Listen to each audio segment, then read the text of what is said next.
Bienvenidos a todos. Hoy nos metemos de lleno en una de las historias más potentes y conocidas de la Biblia, Daniel capítulo 6. Y ojo, esto es mucho más que un cuento infantil sobre leones. Estamos ante un auténtico thriller político, una historia de intrigas palaciegas, de fe y de la integridad de un solo hombre frente al poder de todo un imperio. Exacto. Y para empezar vamos directos al corazón del asunto con esta pregunta, que es la que sostiene toda la trama. ¿Qué vale más, tu vida o tus convicciones? Es una pregunta tremenda, porque a Daniel no se le planteó como una reflexión filosófica, se le obligó a poner las dos cosas en una balanza. Y su elección, como vamos a ver, no solo decidió su destino, sino que hizo temblar los cimientos de un imperio. Y aquí arranca todo. Venga, vamos con la primera parte. La envidia vestida de ley. Suena a título de novela, ¿verdad? Pues es que lo más fascinante es que esta gran historia de fe no empieza con una oración o una visión celestial. No. Empieza en los pasillos del poder, con algo tan humano, tan mezquino y corrosivo como es la envidia profesional. Aquí es donde se prende la mecha de todo.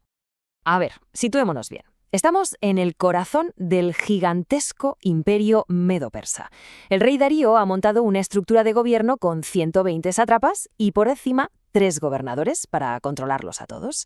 Daniel es uno de esos 3, pero es que no era uno más. El texto insiste en que tenía un espíritu superior. O sea, el hombre era brillante, era eficaz, era honesto, deslumbraba tanto que el rey ya estaba pensando en ponerlo por encima de todos, como una especie de primer ministro o CEO de todo el imperio. Y es que el contraste es brutal, ¿verdad? Por un lado tienes a Daniel, íntegro, fiel, incorruptible. Y por otro, a sus compañeros de gobierno que sencillamente no soportan su luz. Y lo intentan todo, Le hacen una auditoría completa. Buscan un desfalco, un soborno, un error administrativo y no encuentran absolutamente nada. Su integridad, que debería ser algo admirable, se convierte a ojos de ellos en su mayor ofensa. Es una dinámica de poder muy oscura, pero muy real. Y esto nos lleva directos al segundo gran protagonista de este drama, una figura que a menudo se pasa por alto. Vamos con la segunda parte. El rey atrapado.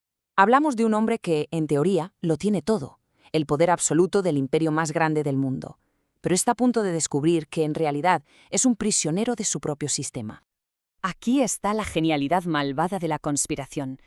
Los enemigos de Daniel conocen la ley mejor que nadie, y había una ley, la ley de Media y Persia, que era el pilar del imperio. Significaba que la palabra del rey era tan firme, tan inmutable, que ni el propio rey podía cambiarla una vez firmada. Era un símbolo de estabilidad, casi de divinidad. Claro, pero ellos le dan la vuelta y lo convierten en un arma. Van al rey, le halagan el ego y le proponen firmar un edicto que prohíba pedir cualquier cosa a dioses u hombres durante 30 días, excepto al rey. Y Darío, sin ver la trampa, firma. A mí esta parte me parece tremenda. Imagina la angustia de Darío. En el momento en que le traen a Daniel acusado, se da cuenta de la trampa. El texto dice que se apesadumbró en gran manera y se pasa todo el día buscando un resquicio legal, una solución, una manera de librar a su hombre de confianza. Pero no la hay. El hombre más poderoso de la tierra es completamente impotente, está atrapado por su propia firma, por su propio orgullo. Y mientras el rey se consume en su palacio, ¿qué hace Daniel? Toma una decisión. Y esta es nuestra tercera parte. Oración a ventanas abiertas. Porque su reacción no es esconderse, sino todo lo contrario. Es el momento clave, el acto de desafío silencioso que lo va a definir todo. Cuando Daniel se entera de que la ley está firmada, una ley diseñada para matarle, el texto dice algo increíble. Simplemente entró en su casa y, como era su costumbre, abrió las ventanas de su habitación que daban en dirección a Jerusalén. Y hace lo que hacía todos los días. El texto lo subraya. Se arrodillaba 3 veces al día y oraba. No hay pánico, no hay un plan de escape, solo la continuación tranquila de un hábito de toda una vida. La paz que demuestra es asombrosa. Y aquí, claro, nos asalta la pregunta inevitable. ¿Era realmente necesario hacerlo así a la vista de todos? ¿No podría haber rezado en secreto, con las ventanas cerradas, para salvar la vida?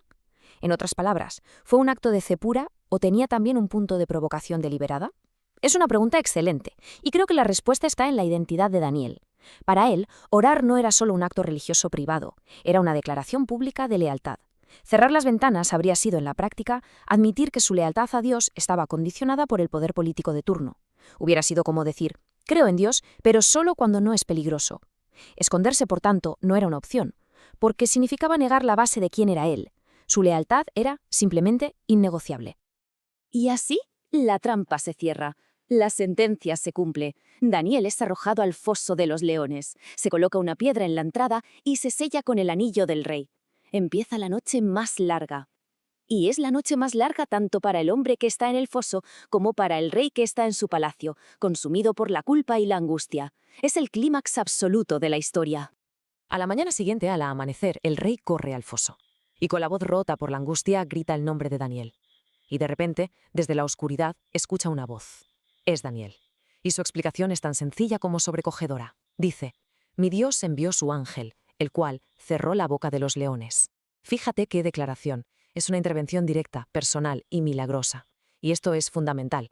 El texto no sugiere que los leones fueran mansos o que no tuvieran hambre. Describe una suspensión sobrenatural del instinto animal. Un ángel les cerró la boca. Es un milagro en su estado más puro. El poder de Dios se manifiesta no calmando a las bestias, sino anulando por completo su capacidad de hacer daño. Y aquí llega el giro final, una justicia que podríamos llamar poética, aunque es cruda y terrible.